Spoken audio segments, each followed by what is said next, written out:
Como é que esse debate eterno e contínuo entre fé e teologia? Até que ponto o conhecimento teológico, que hoje em dia está tão em voga, que a gente vê tantas pessoas se arvorando em disputas, por dizer que, olha, eu conheço o Códex Divino. Como é que você equaciona a profundidade do conhecimento acadêmico, que te exige ter o que você faz, e a devoção da mangueira?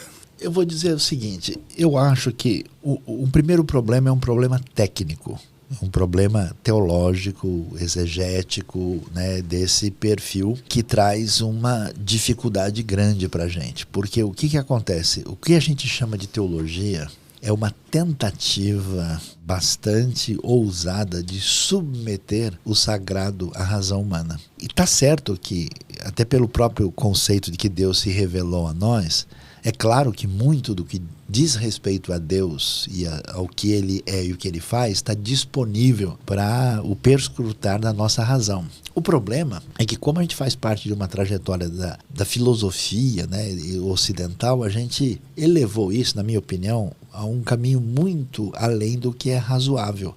De modo que a gente está tentando domesticar o sagrado. A gente está aprisionando a relação com Deus dentro de paradigmas muito limitados. São realmente caixinhas que fecham.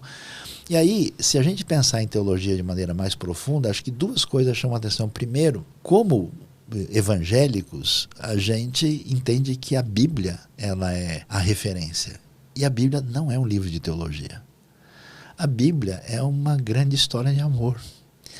Ela é cheia de poesia, ela é cheia de narrativas.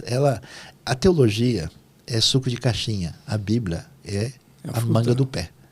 É a fruta natural. Então, você não consegue transmitir a realidade transformando aquilo num contexto de meras abstrações técnicas que pertencem a um grupo de elitistas que tiveram a sua razão trabalhada de maneira abstrata para falar difícil. Na Bíblia não, a Bíblia, a criança é impactada pela história.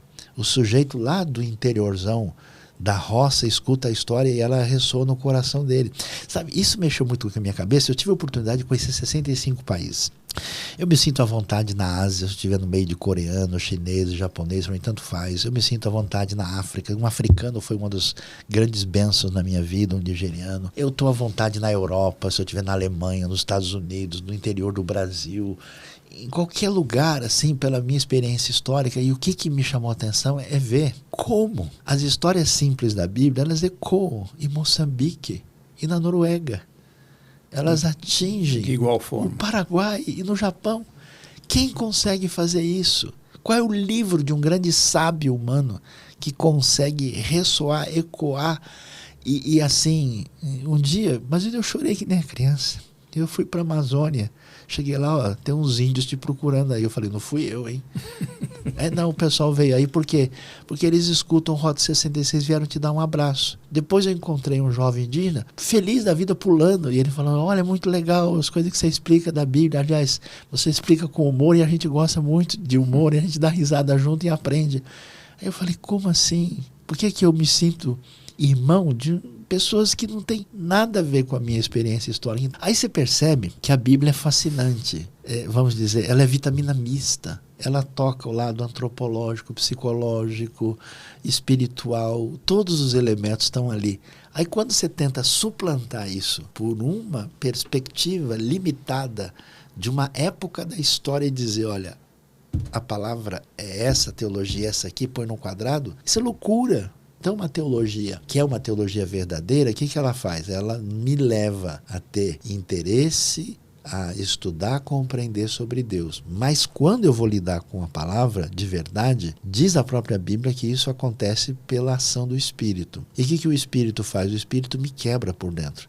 Porque se eu for lidar com a palavra de verdade, eu tenho defesas, processos manipulativos inconscientes de lidar com isso, para me defender e colocar no centro. Então, a ação do Espírito, ele tem esse papel.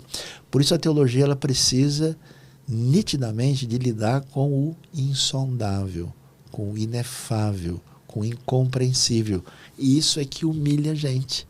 Aí os bons teólogos neo-ortodoxos enfatizaram isso, né? Deus é o das ganze andere, ele é o totaliter aliter, ele é o totalmente outro.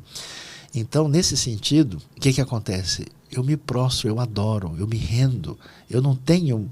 Acabou a explicação. Aí é o discurso da lágrima, aí é o discurso do cântico. Sabe onde é que eu vi isso? De maneira muito linda. Uma tribo indígena do Paraguai.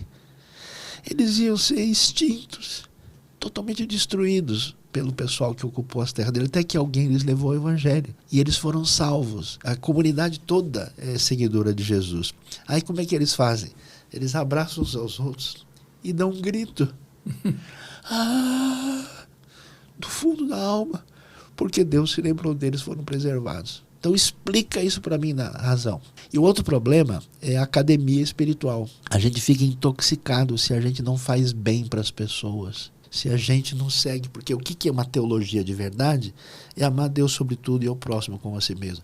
Então, se a minha vida não serve na prática para beneficiar principalmente aqueles que não têm como devolver nada para mim, eu vou me embrutecer, eu vou ficar perturbado, eu vou usar esse arsenal da verdade, porque nada é pior do que você estar do lado da verdade, do divino, sem misericórdia e graça. Você se torna o pior tipo de pessoa que existe no mundo. Porque quando você coloca Deus como álibi do que você faz, toda censura vai embora. O primeiro assassinato da história acontece depois de um culto, Caim e Abel. Então o pessoal não faz ideia